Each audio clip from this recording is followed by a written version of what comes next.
Hey foodies, welcome to livelowloverecipes.com. இன்றைக்கி நம்ம சேனலில் நம்ம பார்க்க போகிற ரெசிபி வீடியோ என்னன்னு பார்த்தீங்க அப்படின்னா, ஒரு சூப்பரான ப்ரெஷர் குக்கர் எக் பிரியாணி. இதை எப்படி ஈஸியாக ஃபெயில் ப்ரூஃபாக பண்ணுறது அப்படின்றத நான் இன்றைக்கி உங்களுக்கு சொல்லித்தரேன். இந்த எக் பிரியாணி செய்கிறதுக்கு முன்னாடி ஒரு சில விஷயங்களை நீங்கள் முன்னாடியே ரெடி பண்ணி வச்சுக்கிட்டீங்க அப்படின்னா எக் பிரியாணியை டக்குன்னு செஞ்சு முடிச்சிடலாம். வெஜிடேரியன் பிரியாணியாக இருந்தாலும் நான் வெஜிடேரியன் பிரியாணியாக இருந்தாலும் பிரியாணியோட டேஸ்ட்டை என்ஹான்ஸ் பண்ணுறதுக்கு ஒரே ஒரு விஷயம் ரொம்ப முக்கியம். அது என்னன்னு பார்த்தீங்கன்னா ஃப்ரைட் ஆனியன்ஸ். இது கடையிலேயே கிடைக்கிது. இப்போது நம்ம வீட்லேயே செய்யணும் அப்படின்னா ஒரு பேனில் ஒரு 10 to 12 டேபிள் ஸ்பூன்ஸ் ஆஃப் ஆயிலை ஆட் பண்ணிவிட்டு ஒரு பிக் சைஸ் ஆனியன்ஸாக ஒரு 4 ஆனியன் எடுத்து ஸ்லைஸ் பண்ணி அதில் போட்டு ஒரு லோ மீடியம் ஃப்ளேமில் 20 to 25 மினிட்ஸ் ரோஸ்ட் பண்ணிகிட்டே இருந்தீங்க அப்படின்னா அப்படியே ப்ரௌன் கலரில் ஆகிடும். இதை தான் நம்ம ஃப்ரைட் ஆனியன் சொல்லுவோம். இது எல்லா பிரியாணிக்கும் யூஸ் பண்ண வேண்டிய ஒரு விஷயம். இதுக்கப்புறமா எக்ஸை பாயில் பண்ணிக்கணும். நான் 4 எக்ஸ் எடுத்துருக்கிறேன். எக்ஸ் கூடவே பொட்டேட்டோஸ் போட்டால் நல்லாயிருக்கும். நான் பேபி பொட்டேட்டோஸ் போட்டிருக்கேன். இன்கேஸ் உங்களுக்கு பேபி பொட்டேட்டோஸ் கிடைக்கல அப்படின்னா பெரிய பொட்டேட்டோவை 4ஆக கட் பண்ணி அதை யூஸ் பண்ணிக்கலாம். அதையும் பாயில் பண்ணிவிட்டு யூஸ் பண்ணிக்கணும். இது கூடவே கொஞ்சமாக குங்குமப்பூவையும் எடுத்து 2 டேபிள் ஸ்பூன் ஆஃப் ஹாட் மில்கில் ஊற வச்சுக்கோங்க. இது ஆப்ஷனல் தான், பட் இது இருந்ததுன்னா கண்டிப்பாக சேருங்க. ரொம்ப ரொம்ப டேஸ்ட்டாக இருக்கும்.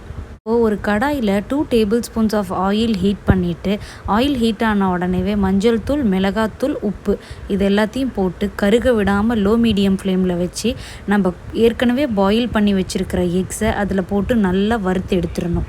இப்போது அதே கடாயில் நம்ம ப்ரெஷர் குக் பண்ணி வச்சுருக்கிற பொட்டேட்டோஸை ஆட் பண்ணி நல்லா ரோஸ்ட் பண்ணிக்கணும். பொட்டேட்டோஸை 1 விசிலுக்கு பாயில் பண்ணிவிட்டு விசில் வந்த உடனேவே ஃபுல்லாக ஸ்டீமை ரிலீஸ் பண்ணிவிட்டு அதுக்கப்புறமா வெளியில் எடுத்து அந்த தோலை உரித்து வச்சுக்கோங்க. ஏன்னா ப்ரெஷர் குக்கர்லேயே இருந்தது அப்படின்னா பொட்டேட்டோஸ் சீக்கிரமாக குழஞ்சிடும். இப்போது ஒரு ப்ரெஷர் குக்கரை ஹீட் பண்ணிவிட்டு அதில் 3 tablespoons of ghee and 3 tablespoons of ஆயிலை ஹீட் பண்ணிக்கோங்க. இப்போது இது கூடவே பட்டை, 2-3 கிராம்பு, ஒரு பச்சை ஏலக்காய், ஒரு கருப்பு ஏலக்காய், ஒரு நட்சத்திர சோம்பு, கொஞ்சமாக பிரிஞ்சி இலையை ஆட் பண்ணி நல்லா சாட்டே பண்ணிக்கோங்க. இப்போது இந்த ஸ்பைசஸ் எல்லாம் ஓரளவுக்கு சாட்டே ஆனதுக்கு அப்புறமா நான் ஒரு பெரிய வெங்காயத்தை ஸ்லைஸ் பண்ணி வச்சுருக்கிறேன். அது கூடவே ஒரு க்ரீன் சில்லியும் ஆட் பண்ணியிருக்கேன். ஆட் பண்ணி இதெல்லாம் நல்லா சாட்டே பண்ணணும். ஒரு 1 or 2 மினிட்ஸ்க்கு நல்லா சாட்டே பண்ணிக்கோங்க. இது கூடவே நான் 1 table spoon of ginger garlic paste எடுத்து ஆட் பண்ணியிருக்கேன். நீங்களும் அதே மாதிரியே ஆட் பண்ணிவிட்டு நல்லா சாட்டே பண்ணிக்கோங்க. ஒன்ஸ் ஜிஞ்சர் கார்லிக் பேஸ்ட்லேருந்து வர ராஸ்மெல் போனதுக்கு அப்புறமா நம்ம ஒரு தக்காளி ஆட் பண்ண வேண்டியிருக்கும். நிறைய தக்காளி ஆட் பண்ணிடாதீங்க, இல்லைனா ரொம்ப புளிப்பு டேஸ்ட் வந்துடும். அதனால் ஒரு 1 medium sized tomato is enough. இப்போது இது கூடவே 1/4 டீஸ்பூன் ஆஃப் டர்மரிக் பவுடரும், ஒரு 1/2 table spoon of chilli powder and 1/2 table spoon of coriander powder and 1 table spoon of shahi biryani masala. நான் ஸ்டோர் பாட் பிரியாணி மசாலா தான் யூஸ் பண்ணேன். இன்கேஸ் நீங்கள் ஹோம்மேட் பிரியாணி மசாலா வச்சுருந்தீங்கன்னா அதையே 1 டேபிள் ஸ்பூன் ஆட் பண்ணிக்கோங்க. மசாலா பவுடர் எல்லாம் நல்லா சாட்டே பண்ணதுக்கு அப்புறமா ஒரு 2 மினிட்ஸ்க்கு அப்புறம் ஃப்ளேமை லோ பண்ணிவிட்டு 3 to 4 டேபிள் ஸ்பூன்ஸ் ஆஃப் கர்டை அதில் ஆட் பண்ணிக்கணும். புளிக்காத தயிரை பார்த்து ஆட் பண்ணிக்கோங்க, அப்போ தான் நல்லாயிருக்கும்.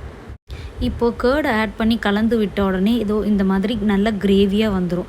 இப்போது இது கூடவே நம்ம நறுக்கி வச்சுருக்கிற கொஞ்சம் கொத்தமல்லி இலையும் கொஞ்சம் புதினா இலையும் கலந்து அதில் நம்ம எடுத்து வச்சுருக்கிற அரிசிக்கு தகுந்த மாதிரியான வாட்டரை ஆட் பண்ணிக்கணும். நான் 1.5 கப் பாஸ்மதி ரைஸ்க்கு 1.5 கப் தான் தண்ணி ஆட் பண்ணேன். ஏன்னா ஏற்கனவே நம்மளுக்கு கிரேவி கன்சிஸ்டன்சியில் இருக்குது அப்படின்றதுனால நிறைய தண்ணி ஆட் பண்ணோம் அப்படின்னா ஒரு மாதிரி ரொம்ப குழஞ்ச மாதிரி வந்துடும். அதனால் பார்த்து நீங்கள் தண்ணி ஆட் பண்ணிக்கோங்க. தண்ணி ஆட் பண்ணிவிட்டு நல்லா கலந்து விட்டதுக்கப்புறமா ஃபஸ்ட்டு ஒரு 2 எக்கு இதில் ஆட் பண்ணுங்கள். கூடவே நான் ஸ்டோர் பாட் ஃப்ரைட் ஆனியன்ஸ் தான் யூஸ் பண்ணியிருக்கேன். அதை அப்படியே ஃபுல்லாக எல்லா பக்கமும் தூவி விட்டுட்டு அதுக்கப்புறமா நம்ம எடுத்து வச்சுருக்கிற பாஸ்மதி ரைஸை இப்போது எல்லா பக்கமும் படுற மாதிரி தூவிக்கோங்க. நான் பாஸ்மதி ரைஸ் கூடவே இந்த ப்ரிப்ரேஷனுக்கு தேவையான சால்ட்டையும் ஆட் பண்ணிக்கிட்டேன். இந்த பாஸ்மதி ரைஸ் ஆட் பண்ணது உடனேவே நம்ம கலந்துலாம் விட்டுறக்கூடாது.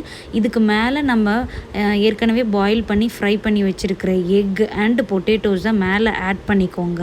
இப்போது இதுக்கு மேலே நம்ம நறுக்கி வச்சுருக்கிற கொத்தமல்லி அண்ட் புதினா இலையை ஆட் பண்ணிவிட்டு நம்ம ஏற்கனவே சோக் பண்ணி வச்சுருக்கிற சாஃப்ரன் ஸ்டாண்ட்ஸை எல்லா இடத்துலையும் படுற மாதிரி ஊற்றிக்கோங்க.